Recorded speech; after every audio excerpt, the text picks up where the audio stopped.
महाराज जी, मन के वशीभूत होकर मनुष्य बार बार गलती करके क्षमा मांगता है। भगवान क्या बार बार क्षमा करते हैं या इसकी कोई सीमा है? बहुत वात्सल्य समुद्र भगवान है। अगर वो क्षमा न करे तो हम लोगों की दुर्गति हो जाए, क्योंकि बिल्कुल सत्य बात है कि ना चाहते हुए भी मन हमको जबरदस्ती गलत करवा देता है।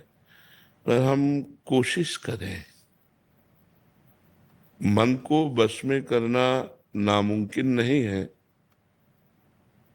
उसको हम कोशिश करें धीरे धीरे धीरे धीरे।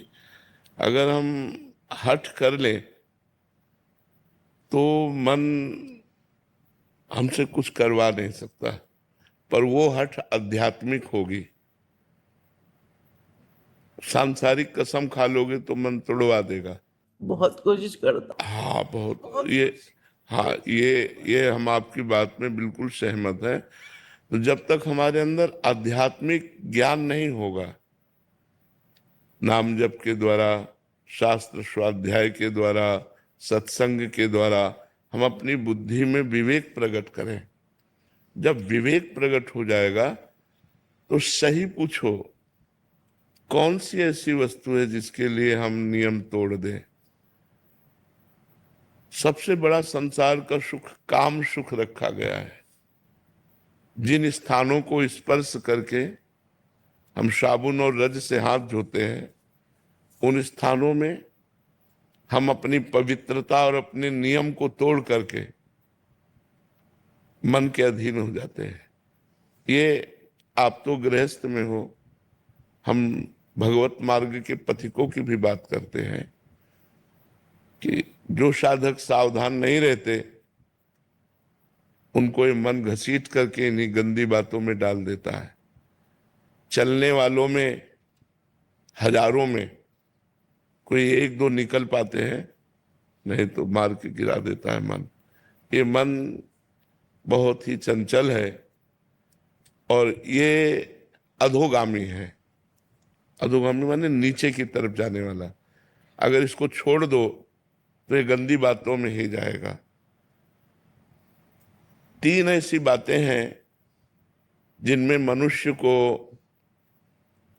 महासुख की अनुभूति जैसा लगता है। यदि हमें सुंदर स्त्री मिल जाए, पुरुष के अंदर रहता है, या सुंदर पुरुष मिल जाए, स्त्री के अंदर रहता है, या जैसा भी भाव, हम सुखी हो जाए।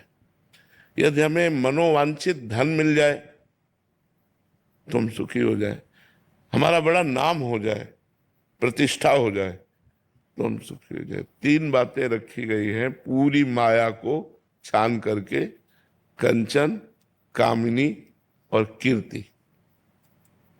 वित्तैषणा, पुत्रैषणा, लोकैषणा, कंचन, कामिनी, कीर्ति। इसी का सारा विस्तार है सुखों का। अगर हम भगवान के चरणों में अपने चित्त को नहीं लगाएंगे, भगवान से चित्त लगाने के लिए गुरु के चरणों में चित्त लगाना, और गुरु के चरणों में चित्त लगाने का मतलब उनकी आज्ञा का पालन करना।